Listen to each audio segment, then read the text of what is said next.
Ok, salut les gars, aujourd'hui on va parler sport, radio, santé et blessures. Ça, c'est les problèmes que j'ai. Il y a des IRM, des radiographies, il y a un électromyogramme. On me demande souvent ce que je fais à côté justement du skate pour m'entretenir. Je vais te présenter une séance de natation, je vais te présenter une séance de kiné que j'applique au quotidien pour me sentir mieux, pour prévenir des blessures et pour pouvoir continuer de faire du skate. Et aussi de progresser en surf, puisque c'est une de mes passions. Mon métier à moi, c'est coach de skate professionnel. Je fais ça depuis 16 ans. J'ai créé une école de skate qui s'appelle Old School Skateboard, avec lesquels j'accompagne une partie des meilleurs espoirs skateurs français. Et je suis passionné d'entraînement et par la force des choses de rééducation, de réathlétisation et surtout de bien-être personnel pour pouvoir continuer le plus longtemps possible à pratiquer le sport de son choix. La natation, je l'ai découvert quand j'étais petit, qu'à partir du moment où j'ai commencé le skate, j'ai mis de côté tout ce qui était natation. Aujourd'hui, je l'ai repris dans un principe de rééducation de manière à pouvoir faire fonctionner certains muscles sans blesser mon corps. C'est-à-dire que quand tu cours, quand tu marches, tu as des impacts sur tes genoux, donc comme je t'ai montré. D'ailleurs, petite parenthèse, pour que tu comprennes pourquoi j'applique assidûment cette pratique quotidienne de physiothérapie, kinésithérapie et de natation, je te montre l'état de mes genoux. Donc, tu peux le constater qu'il y a des morceaux comme des becs, si tu veux. Donc ça, c'est de l'arthrose de stade 3. Il y a 3 jours, je suis allé voir le médecin du sport qui m'a dit qu'elle avait jamais vu des genoux aussi usés à 38 ans. Ici, là, tu vois, il y a des morceaux qui traînent, pareil au niveau de ma rotule. C'est comme si c'était un champ de bosse, quoi, le machin.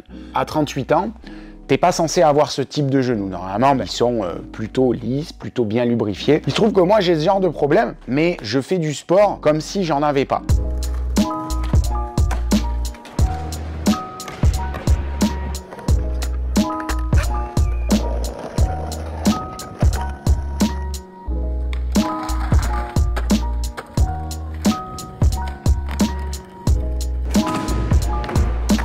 C'est quelque chose pour moi qui est très important puisque du coup, la piscine et le kiné m'aident beaucoup. Sans ça, mon volume musculaire s'affinerait, les articulations seraient moins maintenues, ce qui fait que je pourrais pas solliciter autant mon corps, mes genoux, mes articulations de manière générale. Ce que je veux t'expliquer, c'est pourquoi je vais à la piscine. Je vais à la piscine parce que je l'utilise comme si c'était un package mental, physique et rééducation. C'est-à-dire que ça me permet de m'entretenir, de me solliciter, de me challenger le mental et ça me permet de faire du bien à mon corps. Toutes ces séances accumulées maintiennent mon corps en forme, même si des fois c'est difficile. Donc dans cette séance, si tu veux, j'ai choisi exactement un jour où il fait mauvais pour te montrer que pour moi, il n'y a pas d'excuse. Cet entretien fait partie de mes priorités numéro 1. Aujourd'hui, ça me fait beaucoup de bien. C'est pour ça que, quoi qu'il arrive, qu'il fasse mauvais, que j'ai la flemme, j'irai toujours le midi me faire du bien à mon corps et à mon esprit. Pourquoi je dis à mon esprit? Parce que du coup, le fait de se challenger à essayer de faire quelque chose de difficile, d'habituer ton cerveau à considérer que les excuses ne sont pas une option possible, c'est travailler son mental. Tu peux du coup être plus résilient à la difficulté. J'adore le fait que quand on rentre à la maison, par exemple, après avoir fait une bonne séance, et ben du coup, tu te sens bien, tu es content de l'avoir fait. Par contre, c'est comme dans tous les domaines, c'est super dur de commencer quelque chose.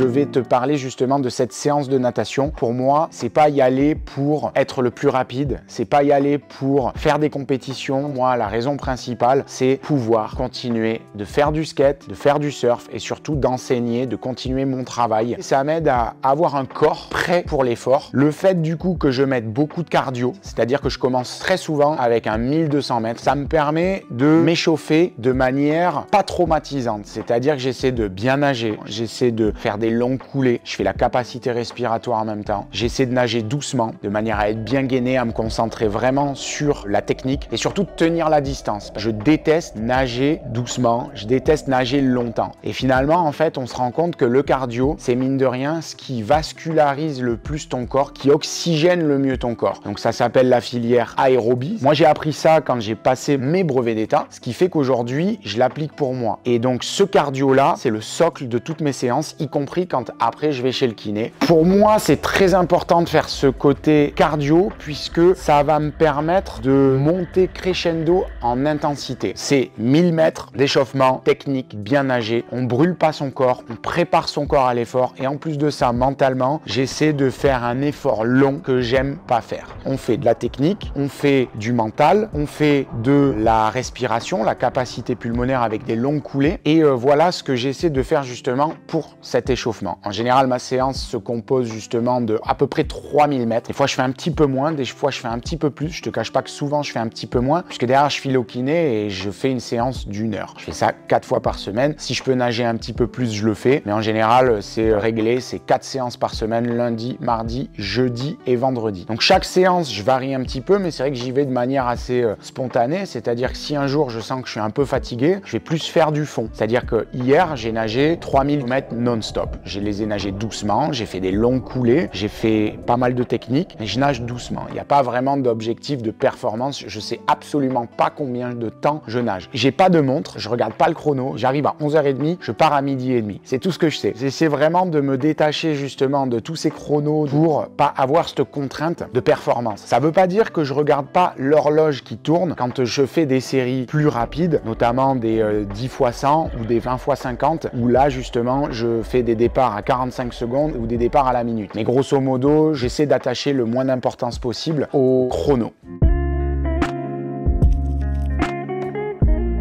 Donc, une fois que j'ai fait cet échauffement, je fais aussi ce qu'on appelle un 400 mètres poisson. En général, c'est 12,50 m sous l'eau, 12,50 m hors de l'eau, où là, tu prends le temps de bien récupérer. Tu repars 12,50 m sous l'eau et tu remets 12,50 m à la surface. Donc ça te fait un aller. Et donc, tu multiplies pour faire 400 mètres. C'est un bassin de 50. Je te laisse faire le calcul. Ça, c'est assez éprouvant, mine de rien, mais ça, c'est vraiment le côté capacité respiratoire pour le surf, pour élargir un petit peu les poumons, pour être capable, du coup, d'emmagasiner un petit peu plus d'air, pour être capable de faire un petit peu plus de cardio la prochaine fois, pour être capable en fait tout simplement de bien utiliser ma respiration et mes poumons. Donc ça c'est super important pour moi. Dans cette séance type de natation, j'essaie vraiment d'optimiser chaque facette qui m'est le plus utile. À moi c'est le cardio et c'est les poumons. L'apnée pour le surf, tout ça, ça a un lien. Ensuite, je me fais souvent des 4 fois 204 nages. 204 nages, c'est plus pour faire de la technique et de la résistance. 204 nages, ça fait mal les gars. 50 papes, 50 dos, 50 brasses, 50 crawls. J'essaie de pas prendre trop de repos entre les 200 mètres. En général, je me repose peut-être 20 secondes, quelque chose comme ça. Et je repars pour un autre 200. 50 papes, 50 brasses, 50 dos, 50 crawls. Les gars, au bout de 4, t'es flingué. Ça rajoute 800 mètres à l'entraînement. Ça m'aide à justement faire de la résistance et de la technique dans les 4 nages. Ce qui fait que mon entraînement, il est assez complet. Il y a quelque chose que je fais pas du tout, par contre, c'est les jambes. Parce que je vais chez le kiné et je fais du vélo après. Donc, tu me verras jamais avec une planche à la piscine. J'essaie de faire du cardio, du poisson, de la technique 4 nages et des fois des exercices de technique sous l'eau. C'est-à-dire que j'essaie de nager avec la résistance de l'eau. J'essaie de faire la même chose que je ferais hors de l'eau, mais dans l'eau. Comme tu peux le voir ici, c'est quelque chose d'énergivore et qui demande vraiment beaucoup de gainage et beaucoup de capacité respiratoire en apnée puisque c'est vraiment quelque chose de très éprouvant pour le corps. Ça, je le fais pas sur vraiment beaucoup de distance. En général, je fais 200 mètres. J'essaie juste de respirer quand j'en ai besoin. C'est plus pour faire un entracte entre l'exercice précédent et l'exercice suivant. Également, ce que je fais, c'est des séries de sprint. Ça varie. Je fais des fois du 10 fois 100 mètres, départ 1,45. Et des fois, je le fais départ 1,30. Ça varie en fonction de l'énergie que j'ai. Départ 1,30, c'est pas mal. Donc, en gros, je te fais une série de sprint résistance. Là où je fais départ à la minute, c'est les 20 fois 50 mètres. Pareil, ça fait 1 km. Mais les 20 fois 50, je les fais départ à la minute. Ça veut dire que tu fais 50 mètres, je les tourne autour de 30, 35 et je dois en faire 20. Donc, tu te reposes 20 secondes, 30 secondes en fonction du temps que tu as mis pour parcourir la distance et ensuite tu repars. Il faut savoir que dans tout ça, même quand je fais du sprint, ce qui n'est pas non plus un sprint abusé, j'essaie toujours de compter mes mouvements de bras. C'est-à-dire que même quand je fais un 50 mètres sprint, je tourne autour des 27, 28, 29 mouvements de bras. C'est-à-dire que j'essaie justement d'allonger le plus possible et de pas mouliner. Ça requiert vraiment une concentration totale sur tous tes mouvements. C'est vrai que pour moi, j'attache une grande importance justement à bien respirer, à faire des beaux mouvements, à avoir une jolie nage et essayer d'être le plus profilé, le plus technique possible parce que finalement, en même temps, je travaille le gainage de mon corps en entier.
un bras.